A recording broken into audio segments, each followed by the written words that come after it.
Alright, welcome back everybody. We are going on to the third game of this first semi-final match between Skzlime and Michael, and it is currently 2-0 in favor of the Zerg player. Yeah, it is indeed, and I'm trying to stave off hopelessness. I'm trying to keep it going because I know that Skzlime does have so much quality as a player. I know that he has the ability to at least take some games off Michael. He can do this, and it's just about conceivable in the far off, distant realm of possibility that he could bring on a 3-game swing. And it's gonna happen. I believe, Elegant. I have faith. yeah, Yeah, you gotta have faith, man. yeah, I really do.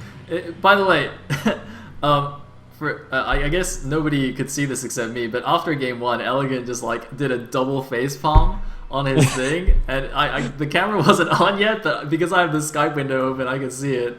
I was just like trying not to burst out laughing. So Elegant had lost hope already. Yeah, after that first game, but don't worry, man. 3-2 incoming. I'll try and keep it together. I'm glad the people didn't see that. That was my moment of weakness. It was so funny. You just like were like collapsing into your hands. It was so good. Yeah, I'm ready for this. I'm ready to put my faith back in Skzlime and see what he can break out in game 3. And yeah, I'm definitely rooting for him to bring this back. Well, the map is going to be Neo Ground Zero, which I think again statistically is slightly good for Zerg.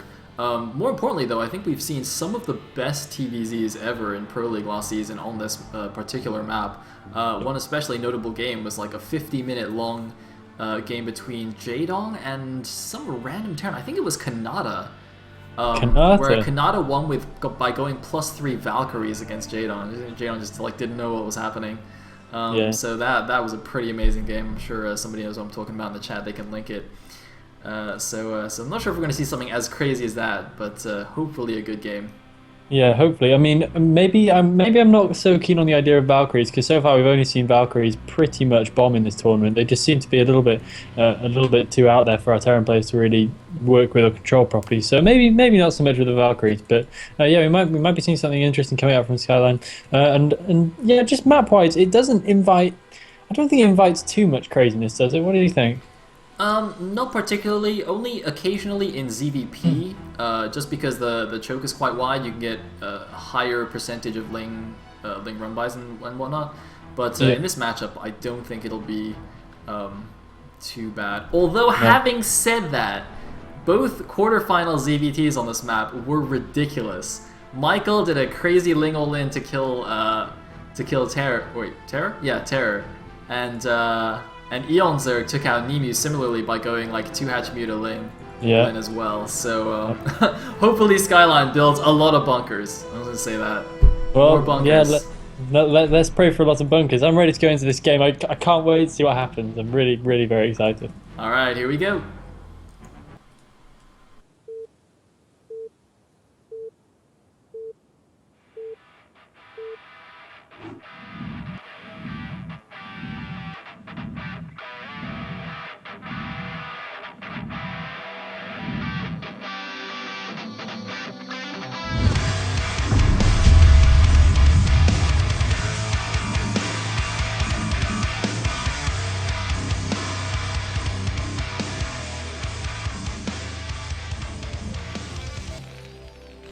Here we are in game number 3 at the top right as the red Terran once again, still red, still taking them red pills. We have Skzlime, and at the bottom left as the green Zerg, we do have Michael. Hang on, what does green mean? Maybe he tried to take the red pill, but he's colorblind, so he took a green one instead. Yeah, maybe like Morpheus sneezed and like didn't realize that he'd sneezed the pill out of his hand. And then he just held out his hand anyway, and he's like, take, and he was like, what? No, dude, Elegant, that's disgusting. Well, it's... Oh, dude. It's the best interpretation.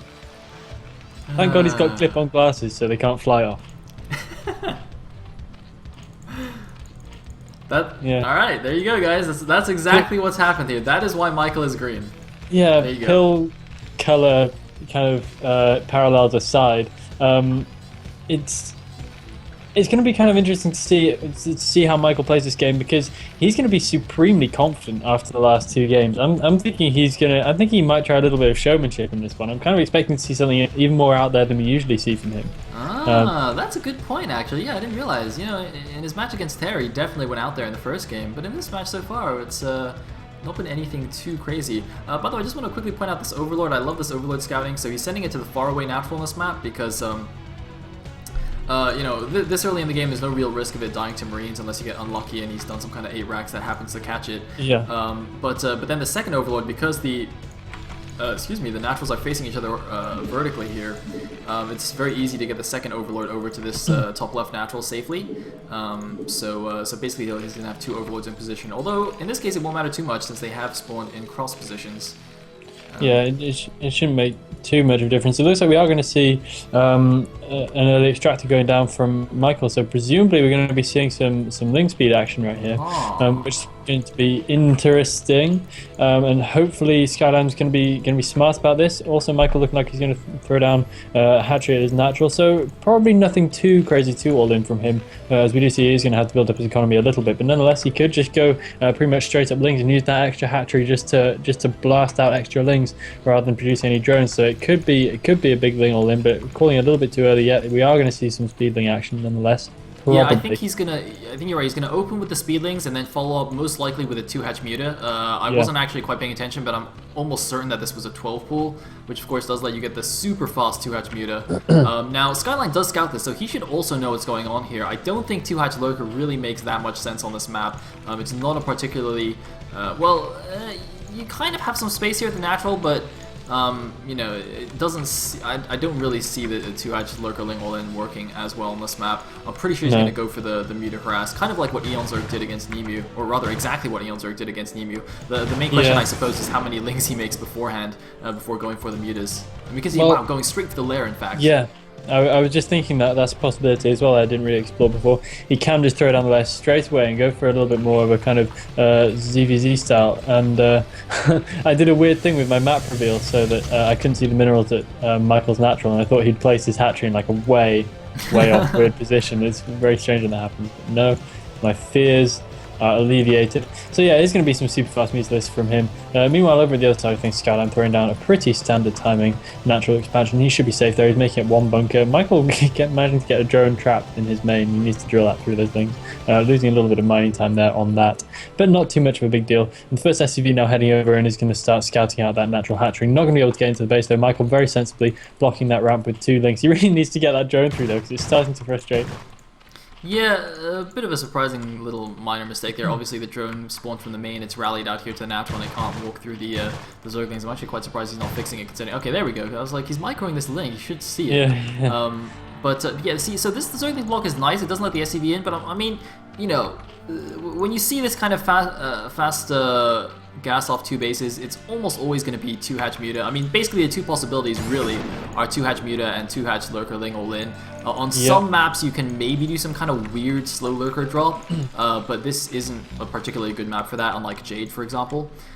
So I'd say, like, you know, 95, maybe even 99% of the time, this is in fact 2-hatch muta. And look at this early aggression here. This is actually very, very smart because he knows that there's almost no units on the map. Very few Zerglings going to, and he knows that the Zerg is also very, very low economy doing this fast muta. So he's just trying to scare him into making some sunkens. But the Overlord actually sees him going back.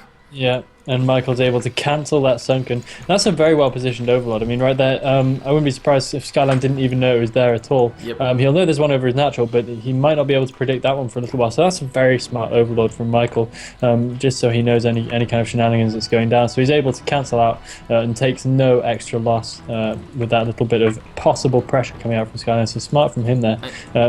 Sorry, go on. Well, I was just going to point out exactly how crucial that was. I mean, if you looked at his mineral count, he barely had 600 minerals when his Spire popped. I think he had like 575 or something. So, you know, if he had to actually make that sunken, it would have cost him a Mutalisk from the initial attack. And since he's starting with only 6, you know, losing 1 Muta there is actually a huge deal. So if Skzlime had actually forced that sunken, it would have been really, really nice and would have basically costed him nothing. So, you know, kind of nice moves from both players here, but so far, you know, everything is still going, well, according to plan for both players, really. It's going to come down to how good the Muta micro is now.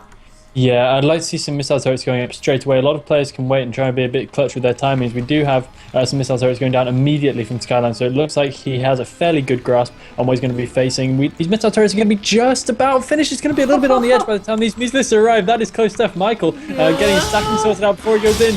The missile turrets are going to finish just in the nick of time, so Skzlime is not dead yet.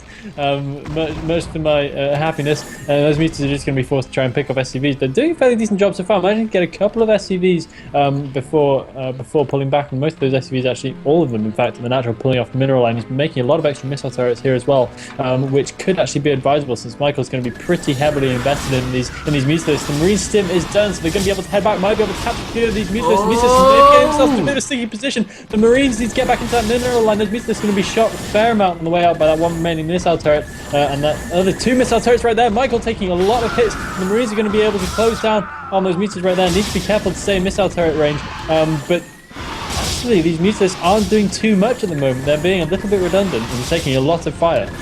Yeah, I think he might have been getting a little bit over-eager going in. There is a slight weakness here at the top. I'm a little bit surprised there wasn't another turret there, but looks like a lot of marine fire going down on the mutas. I don't think he has marine range yet, which is why they're not doing quite yet. Marine range is only halfway done. That's the whole point of 2H mutas, that they don't have range yet, so the mutas can get a little bit of extra mileage there. And Michael is also getting +1. That's getting near to completion as well, so going to give him that extra little edge here. Now Skzlime has taken some damage, but again, when you go for 2H muta, your economy is very, very hurting. So I think the turn is still okay. He just needs to make sure he doesn't take too much more damage.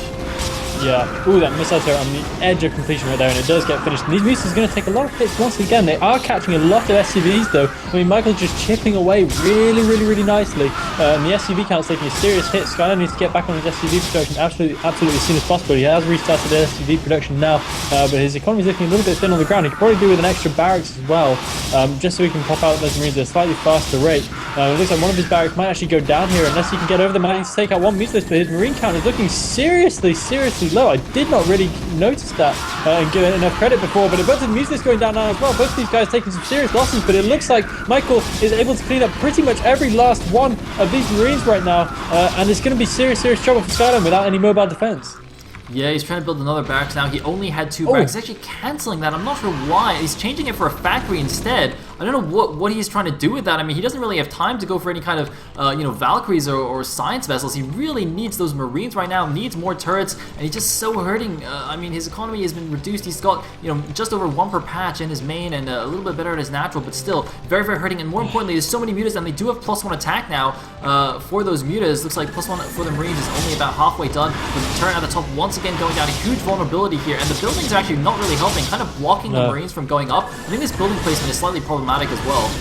Yeah, and Michael now microing very well. He's going to be able to take down both those missile turrets, and now it's just the Marines left to fend for themselves. The mutalists holding position over what few Marines there are. Only 2 Marines actually left firing out now. This is terribly bad for Skzlime. All the missile turrets in his main, apart from those 2 covering the barracks, have gone down, and even they're not covering the barracks anymore. GG from Skzlime. Oh man, GG. Neo, what happened, man? That's not how the movie goes. Oh. You know what I think happened there? I think Skzlime watched a 3rd movie and he couldn't figure out what happened there either, so he wasn't actually sure what he was supposed to do. He's like, oh well. Oh well. So the plan went a bit awry. Man. That hurt more than a little bit. Michael taking it 3-0 against a pretty hapless looking Skzlime in the end. I mean, Skzlime's a good player, but Michael just killed that. Wow. Although, I mean, we did hear that in practice games, Michael kind of owned Skzlime as well. So perhaps not overly surprising that happened again. Of course, they are now on the same team. Michael did recently join SAS, in fact. But, yeah, man. Definitely thought he'd put up more of a fight as well. Yeah. Poor Skzlime. Yeah, that's a shame. I even made a hype video for him. Oh, so much effort. Yeah. Skzlime, so ungrateful. But Michael definitely deserves to go through. I mean, he's just been by far and away one of the best players we've seen. And Skzlime would have to have done a lot to take this guy out. So Michael is going to advance through to the final now, and is going to be facing the winner of Eon Zerg versus Ziki, which guarantees to be a spectacular matchup. It's going to be good. So we're going to go to a quick commercial break and then come back for the next series.